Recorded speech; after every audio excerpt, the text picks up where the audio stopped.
Hi, it's Rich Tehrani in the TMC newsroom at Supercom 2009. It's day 3, and today we're speaking with Nadeem Zahid, who is the manager of service provider product marketing at Brocade. How are you?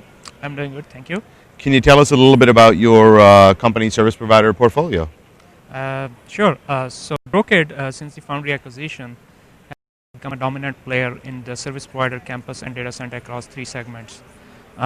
Talking about service provider, we have a product family called NetIron series that has been in service provider segments for over a decade, and it's pretty much deployed across the service provider segments, metro aggregation, core data centers throughout the world.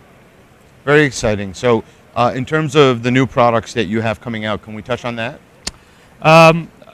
So there are definitely, and some of them I can talk about. Some of them. Actually, some of the new products that you've already announced. That's how I should rephrase that. Yeah, that's definitely I can talk about. Yes, so we have been very focused, basically aligning our strategy and product innovations with what the global trend is going on, especially in the recent macroeconomic conditions. Talking about not going too far back, but in at least 2009. 2008 time frame, which is basically Ethernet everywhere strategy and IP MPLS, cost-effective IP MPLS everywhere. That's the innovations we have been doing. For example, in the NetIron MLX series, one of our flagship router, we have been increasing our port densities. We just announced a 48 port 10100 1000 module that increases the port density of Ethernet to about 1536 gigaports in a single chassis. That's pretty much unmatched in the industry right now. On the IP MPLS side, we are constantly putting new features and making sure that the MPLS is not perceived as an expensive technology anymore. That has been the historic perception, and actually it's out of the box ready. And it's pretty much cost effective from smallest to largest service providers, IOCs, and anybody who want to deploy MPLS for replacing legacy technologies out there. What are some of the trends you're seeing in the market? The trend we see, there was a time frame, when all these TDM technologies until 2005 or so were being replaced with these new packet, technologies, Sonnet and all that stuff.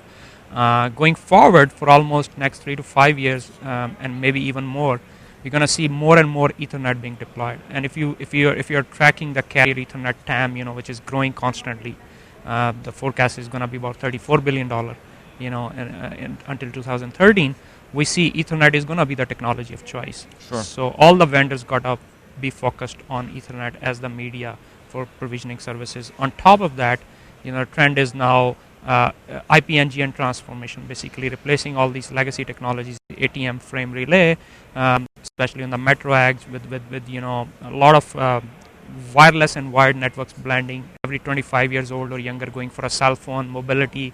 Right. It's all pushing for these technologies, business and consumer value-added services kind of stuff that is that can cut down the cost for service providers, at the same time can generate new revenue streams for them by offering the services on top.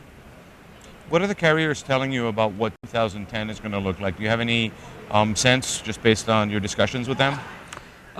Yes, so a lot of demand for the next gen Ethernet, higher speeds and feeds, bigger pipelines, and that's basically talking about just one point. For example, the most dominant is because the internet and video traffic has just been growing at eye-popping rate. It's just nobody thought it would explode like that. So it is now 95% of the carrier traffic that they're carrying, right? So they gotta basically worry about that, and first of all, to how be profitable out of that traffic, which is historically been a low margin traffic for them, right? Their margins come from pretty much from that 5% that is business to business high value VPN traffic, but now they gotta certainly shift this focus, change their business model to adjust this new internet traffic, and that's because they have little control over that at this point. So until 2010, they gotta see how we're gonna deal with that while it's gonna continue to grow and be profitable out of this. How does your company help with that? We help with that again in terms of making sure that our products and roadmaps are aligned with catering to future traffic growth and capacities with the least possible cost-effective deployment, and specifically a point that most operators ignore is the operational efficiency, which is really the ongoing expense of maintaining a network, because network is the service provider's asset, and it's like monthly bills and utilities and all that. So power and cooling efficiency, space efficiency in terms of consolidation, that is extremely, extremely important, and that's what our products are focused on. Thank you so much for being on the program today. Really appreciate your time. You're welcome. Thanks.